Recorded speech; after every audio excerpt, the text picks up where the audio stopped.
Hello, welcome back to Pommyinoz. This is Pommy's review of the wonderful game versus Sydney. Carlton get up just by the skin of their teeth, 5-point win. It was a grind, it was a hard fought. It had everything that I love about this great game, AFL. It was the highs and lows. I've got my notes here, you can hear them. They were literally fire up until halfway through to the third quarter.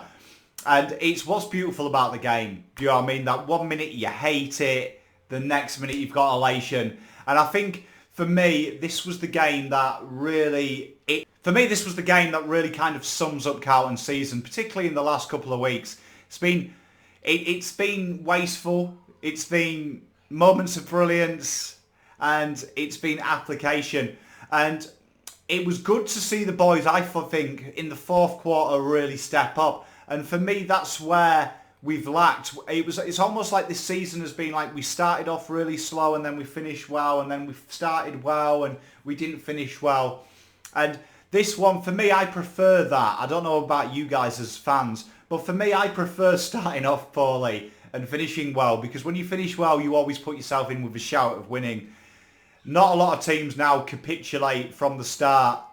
If you get a lead, they do always come back. So knowing we had that in reserve, but let's not get away from it. For me, it was heart and intent, and it was the passion. Like, I come on this show and people said to me, Pom, you were really excited last night. It was a release of energy because I'd spent two halves like almost in tears.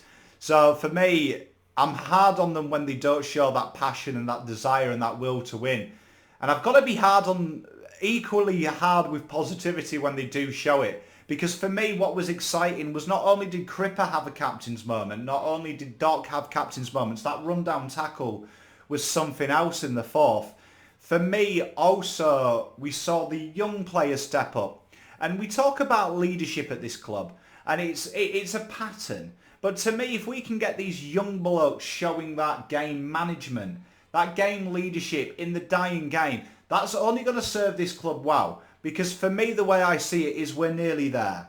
And we're still in finals hunt with 2 games of our season to go. We're still talking about finals. And that is huge for this football club, because it's something that we never usually at this stage. Usually at this stage we're searching who's the number 1 draft pick, who's available, who could we maybe snare with a $2 million contract.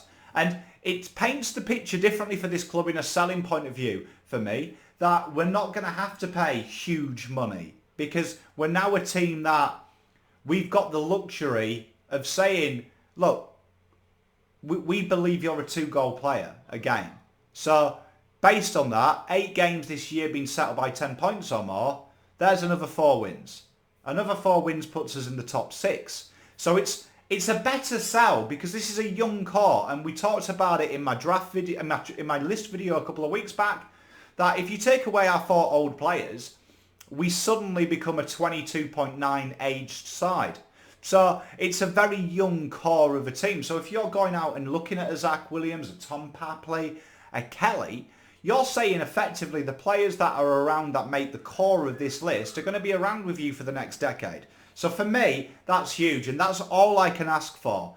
And whether we make finals or not, that is in the AFL gods' hands and 50% in our hands. But for me, that was a good sign in the last quarter of what it's about. Now, tell you what, 4 minutes in, let's watch that moment with me. This is how much it meant to me.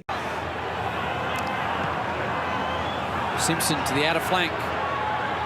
Good grab. I've been impressed with this young man, and I'll tell you what I love.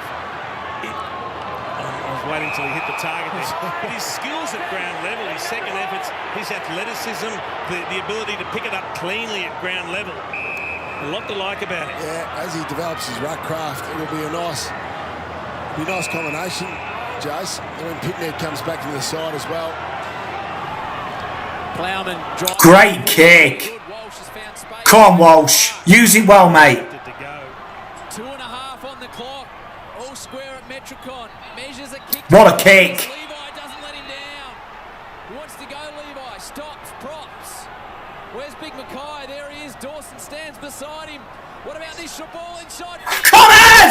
Come on! Come on!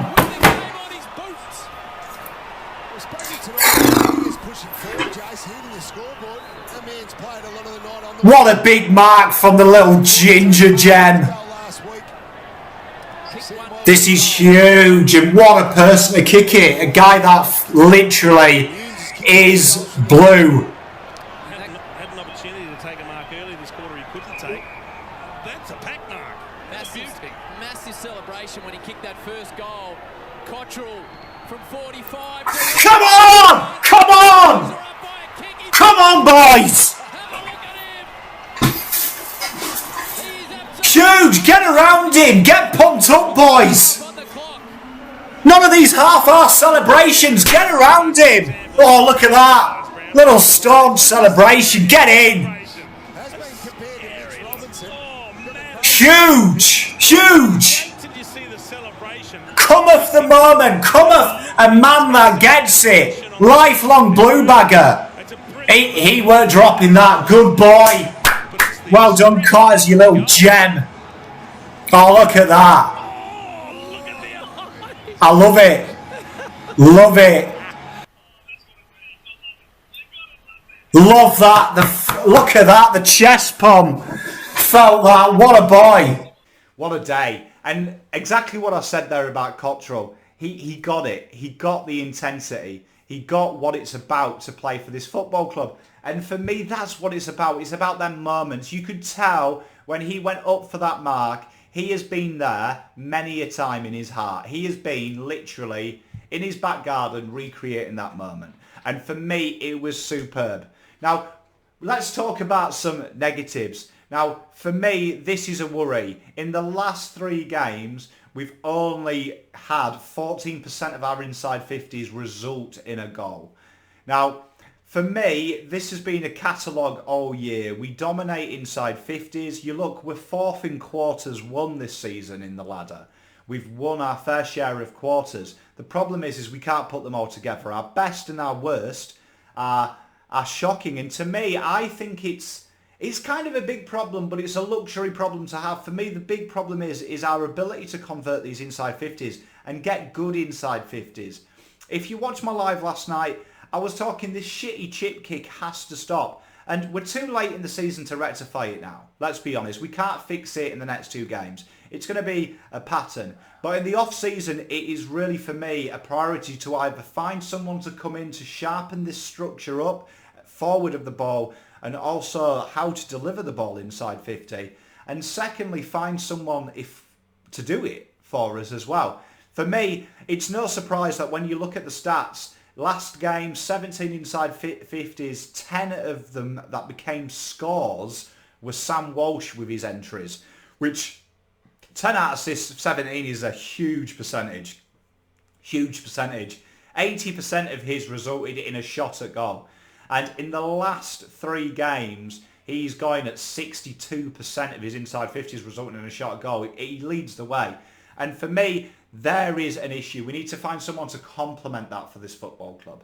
And let's go through the players individually, and we'll finish on Walsh. We'll go alphabetically. But for me, it was a complete performance.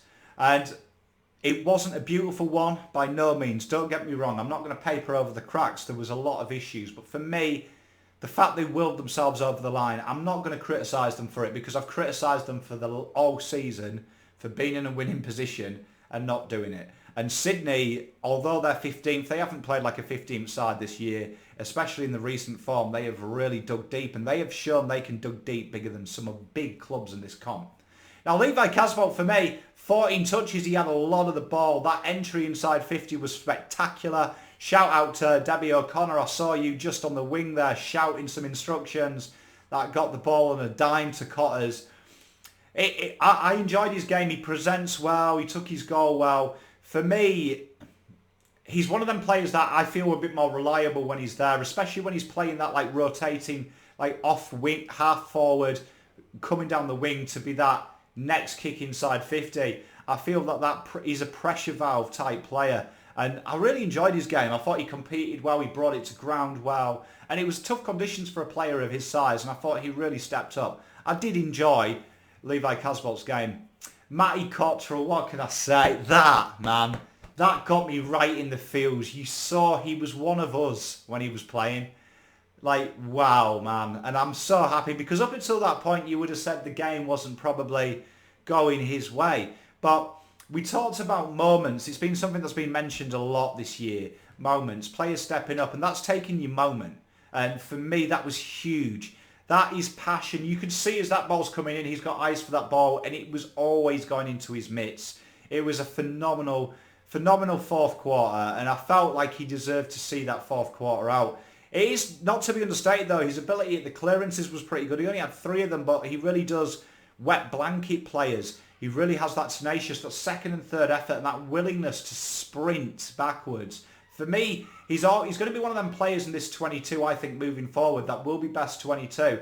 And I think he's going to be one of them players that's going to be a reliable squad player for the boys. And especially for Teague, he's going to be that player that might not get the kudos, but the little things he does, the inconsequentials, are going to be huge. He's going to step up and have moments like that. And for me, that is always worth having in your 22. You want players who are going to step up in the big moments. And he gets it, man. He gets it. Paddy Cripps, man. Like, I've been harsh on Cripper. And for me, that was a guy playing on pure heart and intensity. The battle with him and Kennedy was a thing to behold. 2 big boys going at it. Kennedy can match his strength. And I thought, we talk about Cripper taking his moment. Is there a better place for a guy that hooks it to take a kick, man? And that was going through. That was going through. That was destiny. It was a big moment. I felt that shifted the momentum as well. When our captain's up and about, that helps with that fourth quarter push. Because it reminds me a little bit like Troy. Do you know what I mean? It reminds me of that. You know, the old Achilles heel. It reminds me of Achilles of Troy. That if he's up and about, you just feel like you're immortal. You do. When he's doing things like that, I'd imagine that if I was playing with him, I'm thinking, fuck, Cripper's on. We're on. And I think if he'd struggle, you'd be thinking there's a lot of pressure for me to step up in his boots. And I'm not saying that's a reason for it. But for me, I think that's a huge motivator when he does stuff like that. When he does Cripper things. That was a big goal in a big moment. And he scrapped and competed well. 7 tackles, 5 clearances. He did the rough stuff to the best of his abilities. I was impressed with Cripper's game, and that goal just topped it off. Probably was one of the better 17-touch games you'll see. I know he's been off the boil, but like when he gets going like that and does things like that, it lifts the team, and there is no doubt about it. You can't argue it. Connors, again, this guy flatters to deceive, because I thought when we were rubbish, he really got the ball. He started to make things happen. I was thinking if we could get the ball a bit more to him and Martin, we might see a turnaround. And then he kind of just like stagnated, didn't he? He had a couple of touches in the fourth. He came back into it, finished with 10. But again, for me, he's a mercurial player. And I don't want too many mercurial players in that can go missing. They kind of remind me of Berbatov. I love his game though, Connors. And I think he's got a lot. He's got a big ceiling. And when he gets going, he gets going. I hope he doesn't get dropped. I think this is the type of bloke. Him and Martin are 2 blokes that I'd probably give a wider berth with poor performances to dropping, because all it is one game. They're always one game away from me, and they're the type of players. I like everything he does though. He does look classy on the ball. Ed Kerner, for me, every week we say this about Ed. What a battler. Towelled up Parker. Honestly, is there anyone more reliable in the comp? Like, this guy needs to get some kudos. If the AFL media watch me, put some love and respect in this bloke's name, man. This guy is a star. We talk about Matt DeBoer. Fuck Matt DeBoer. Ed Kerner's twice the player, man. 16 touches, 5 marks. He influences the game. He gets the ball moving, and he stops one of the better players who has been phenomenal for Sydney in the last 3 or 4 weeks. Playing footy. Come on, AFL media, so it. Tom de Koning, man, do I love this kid. And it shows how, for me, and this is the thing with Pitternet and TDK, structurally, how a mobile, athletic, good ruckman who is agile and clean changes Teague's game plan. His ability to play in numerous roles, as well as be a decent ruckman, is really understated for me. And I just enjoyed everything about TDK's game. I thought, for me, he presents well. His tackle pressure for a ruckman is elite. Very good in the air. He clears his own ball as well. And you can see there's that kind of that wave pattern emerging with that on-ball crew as well with him. He's starting to really become a part of it. And I was against TDK taking sole ruck duties too early. Fuck it. Do it now. I love it. I love it. I love everything the kid's about, man. He was one of them who stepped in the fourth. We're talking about young leaders to shine. He stepped up. And that is huge. Your ruckman is like the centre in basketball. They are natural leaders. They naturally dictate the pace and the dominance. And he was phenomenal. And I really, hats off to him, man. What a performance. Love the bloke. Sam Dock, man. Again, captain's performance. He had that loose little spoonful kick, but recovered well. That rundown tackle on Lewis Taylor was exemplary. And again, captain's moment. Then it wasn't probably his best game possession and penetration-wise, but for me, his ability to do that, do them big things. He did a captain's game. That was a captain's game. That was a Cotchin-like game. He did the things that mattered when they mattered, and I like that, Doc. I like that, Doc. That's for me. That was a sign of maturity and growth from Doc. He did them big things that lifted the team. You saw the boys get around him when he laid that tackle. It's huge. For me, I said it in that clip I just played earlier. Get around him. Get pumped up. That's what I'm talking about. Them moments lift you. Zach Fisher, that goal. Man, he's becoming a player, isn't he? Tricky. I mean, you can see the Betts' influence on Fisher. These little foot candy moves. Man, I'm loving everything he brings. 15 touches. Just the one tackle I was surprised about, but he does lay the pressure and he makes something happen, doesn't he? And it's good to have. And what's exciting is when the bloke behind me's back, old mate, it's going to be super exciting for me because he's going to be another player that Kernow feeds these players. And if we can feed players like this, get that link going, fearsome. Fearsome.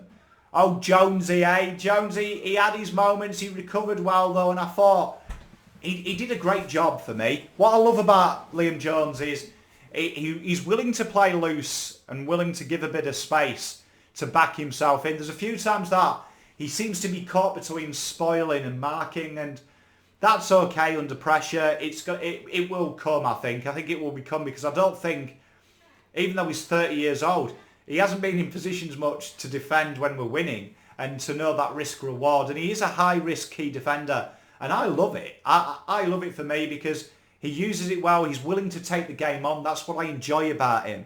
And you see the running patterns of him, how he's willing to run from down the back to be in the forward line to help with forward transition.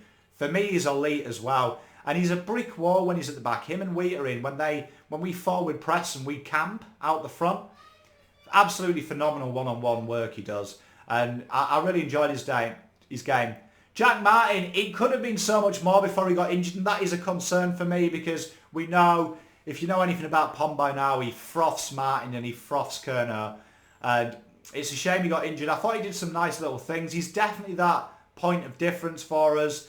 Do we put him on ice now dependent on this injury? I don't know, because for me, that position you could quite easily solve the problem of bringing Kennedy back to help on the on-ball pairing and, you know, send one of them boys with a bit more forward time. I'd love to see Sam Walsh get a bit of half forward time every so often as well, where Martin camps out. So it'd be an intriguing thing to add a bit of dynamicness to some of the other players. It was a good game up until that point. He drifted in and out of it, but he did some nice things. He's very clean, and I love that about Jack Martin. Mitch McGovern. It's a tough one, Mitch, because I just felt he didn't attack the ball enough, and I felt he was looking for frees, and that angers me about players. And it's weird hearing a guy who brought up on soccer say that. I just felt he's not quite there, and I genuinely don't believe he's fit. And that's alarming. Because he don't look it. He don't look it. Like, you look at the clips people talk about Adelaide 17 and 16 where he was good, man. He was good. Like, you've got to remember he kicked a fair amount of goals, 40 goals. He doesn't look that type of player anymore. And I know there's the talk about sending him back, but why? Why? I think we're at the stage now where, for me, I'd be ruthless with it. If you can't play the position we traded you for, fuck it. Like, go out and buy a backup key defender, because Jones and Wheater are doing that job. Go out and buy it. Like, Tom Dody's out of contract. He's free. take a risk on him. The kid is all Australian when he's fit. Let's back Russ in and put a bit of pressure on Jones and Wheaters having a player of that calibre there. Like, why send Mitch down? Like, because you've got to remember, he had 2 good games down at key defenders, but also baby Tom McDonald kicked 4 on him. And McDonald ain't crash shot now, and he weren't crash shot then. So for me, I think he's a forward.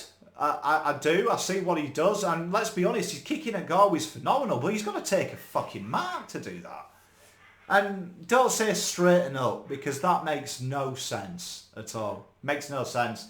I mean, we're a football club. We're not Cardigan. You know what I mean? Like, fuck me. Like, it just wasn't good for me. Like, there was not really a willingness to chase as well. I mean, he laid that little nudge as an afterthought, which I like stuff like that. But I love Mitch as well, man. Like, I've got him on the back of my Guernsey. I love a bit of Mitch. But it's just not there for me. And I'm just thinking, if Curnow was fit, let's just say Curnow was fit, would you drop Casbolt for McGovern? Would you? I wouldn't. I don't know about you, because, I mean, Casbolt has a string to his bow that he can... I'd rather have Casbolt in the ruck as ruck relief than McKay. Over to McKay. You know, for me, McKay, it's an awkward one with McKay because he marks so well. Like, and his ability to mark so well, and the fact he's running on from the kicks is a positive sign for me in the way that he's getting these goals. I think he's a momentum player. And I think he strikes me as the kind of player that he'll have, like, you know, golden periods through a season where he'll have, like, 6 weeks where he just bangs 4 a game. And then he'll go 6 weeks without. And I think that's his technique. I think that's him. And I like McKay.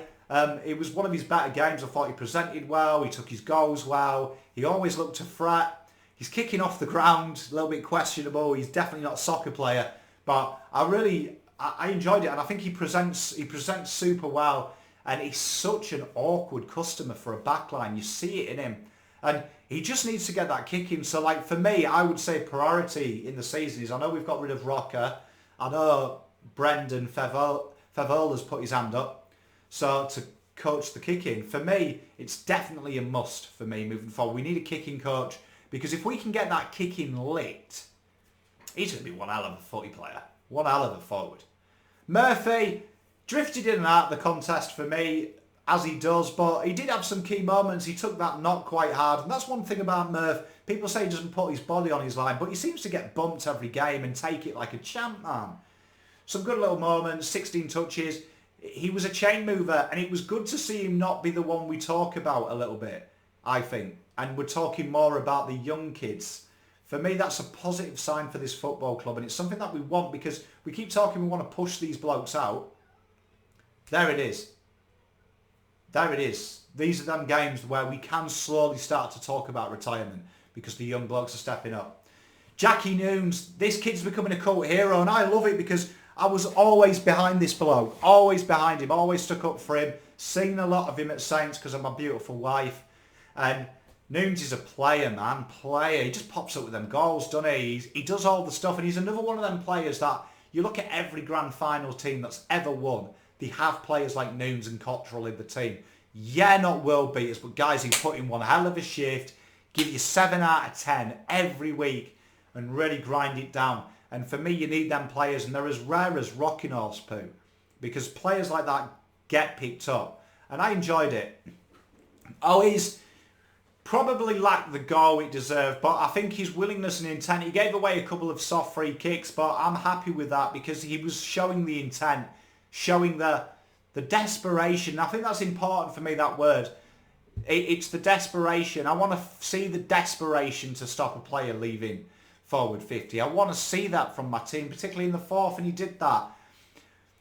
A lot to work on, I think, and you could see it was his first game, and I'd like to see him again. I think he definitely sees it again for me. I think there's something there, and I want to see it again. He's left me wanting more. You know, it's like that caramel. Want a bit more. I liked it. SPS, you know what? Move him a bit higher up the ground, and a midfielder plays midfield. Who knew? Who knew? Oh, everyone did! SPS, welcome back to the party, my friend. I loved it. Playing with a smile on his face, the little bottle flip at the end of the game, the cheeky dab. That was probably the worst dab ever. I apologise for anyone who knows me who saw that. 22 touches, the 3 tackles, man. It was It was there, wasn't it? 6 little cheeky marks, ball use, expansive game plan, 265 metres gained, bullet-like kicks. In that final passage of play, he had the ball twice where he really did direct traffic. I love a bit of SPS, and for me, that's the SPS I want. That's the guy I love. The cowboy, man. That's what I want to see. That's proper outlaw shit, man. Going to, playing Sydney at the Metricon and stealing a win from the cowboy. Loved it, man. Yeah, it was good performance, and for me, I feel he's the natural successor to Murph on that wing. I mean, imagine having him and Walsh on the wings. Both good users, both have the eye, and I love his game. And long may it continue, because it hurt me to critique SPS, because he's just one of them guys that you love, man. You just love him. Like, you look at his TikTok. Guy's got personality. He's got hunger. Get around him. Like, honestly, take a leaf out of your Uncle Pom's book, because I would say I'm one of the most consistent people who talk about any football club, because I'm hard in defeat and I'm equally as hard with praise when we win and they do things right. And SPS, man, that was it. That was what I want from you, buddy. That's what I want to see. Smiles and cheeky little hand celebrations and whatever you young kids do, because I'm an old man. Loved it. It makes me want to be young again. It makes me want to go out and buy a number 5 Guernsey, man. Lockie Plowman, tell you what, can we stop hating Lockie Plowman? Lockie Plowman is one of them blokes, right, just moving forward, that you put him on Cameron, you put him on Walters, you put him on Papley, he'll towel them up. You put him on Dave from the Dog and Duck, and Dave from the Dog and Duck kicks 8 and has a good drinking story. He just steps up, he rises to the occasion. And if we can harness the ability to rise to the occasion from Plowman, for me, and controversial opinion, when he plays like that, is there a better lockdown defender in the comp? Is there? Because he influences the play. He put that beauty kick down the line to Walsh. He uses it well. Is there a better one? I genuinely don't believe there is in the competition. I mean, 5 tackles is elite as well. The hunger, the willingness, the drive, the energy. I think his best is as good as anyone's in the comp. And I really mean that sincerely. Call me mad. I don't care. My show. I can make outlandish statements all I want. Setters. Fuck, I love this kid, man. Setters. You don't need Judd. You don't need Cooter when you got a Setterfield, man. I love it. 8 tackles, hunger, intent. We're talking about we need an on-baller. I don't see it, because Setterfield has proved this year he's more than worthy adversary. You've got a couple of years from Kerner. Get game time into camp. See where Stocker's at. You've got an on-ball pairing, because you've got Walsh to come into that position as well, man, as well. SPS can play it. Like, this is exciting times. That midfield group, Setterfield now there, he's that big body. He's that big body you want. You only need 2. And you got Cripper and Sets. What a player. What a player. Clean. I love everything about Setters. He just goes about his work. There's no cheeky grins, no fucking about. He just does his job. And I love it. Love Setterfield. Fast becoming one of my favourites, he is. Fast becoming. I love seeing him. I love seeing everything he does. His willingness in the air. You know, the commitment, knowing that, you know, Blakey's going to give him a dink, and he just stood firm. It's what it's all about. That performance in my summary is going to be a big part of it. Simo.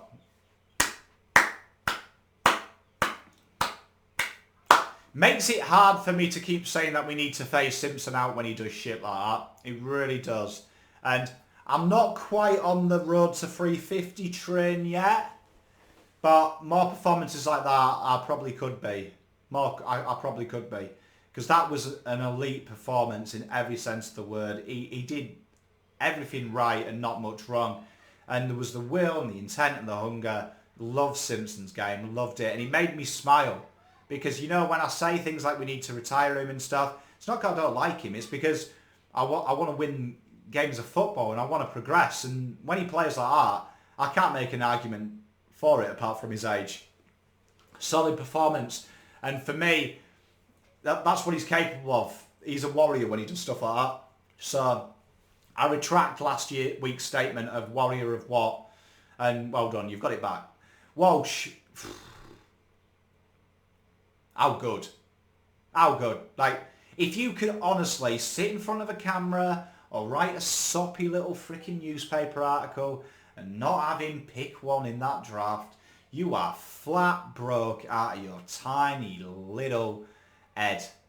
Man, that kid, this kid's special. The goal he took, you know what I mean? The marks around the ground. Do you know what I mean? The tackle pressure. Just everything about this kid is class. Like I said, 10 out of 17.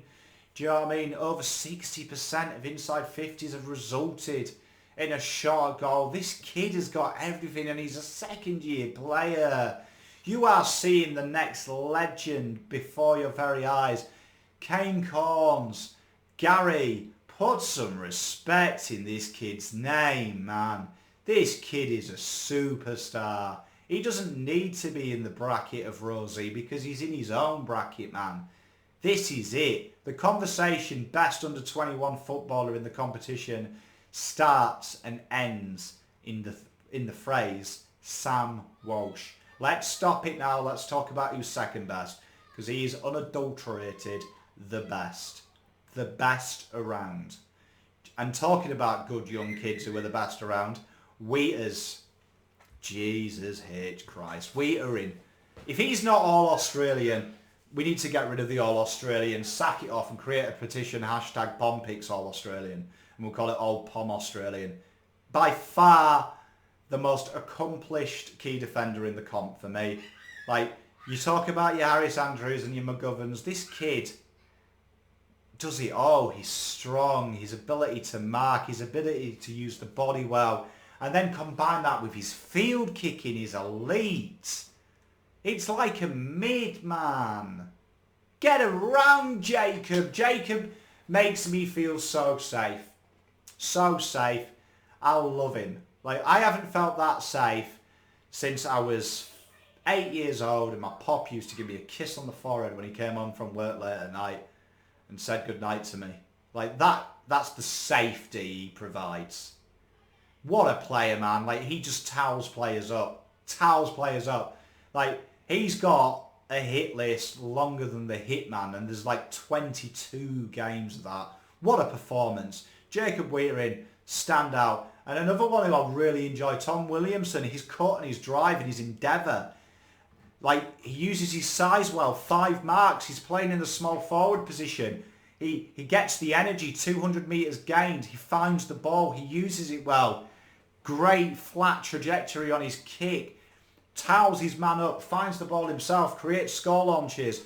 Love Willow. And he's a player, I think, Pom's early call, he's going to be Setterfield next year. He's got this year of continuity.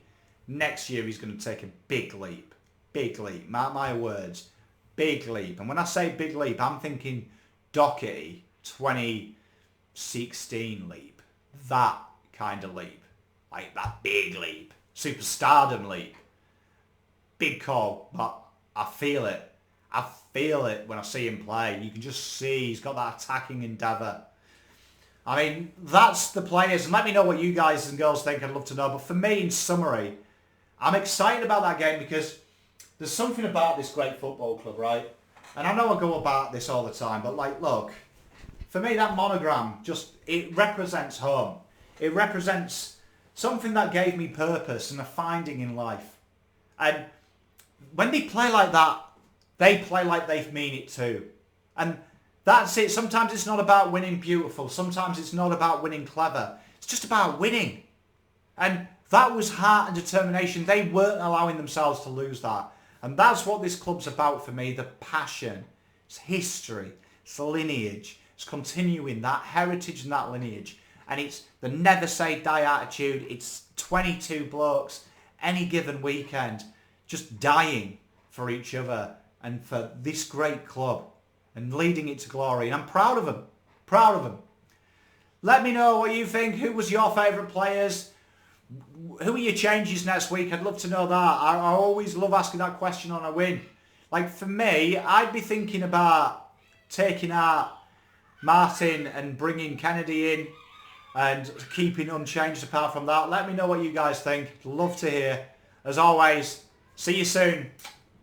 Pom out.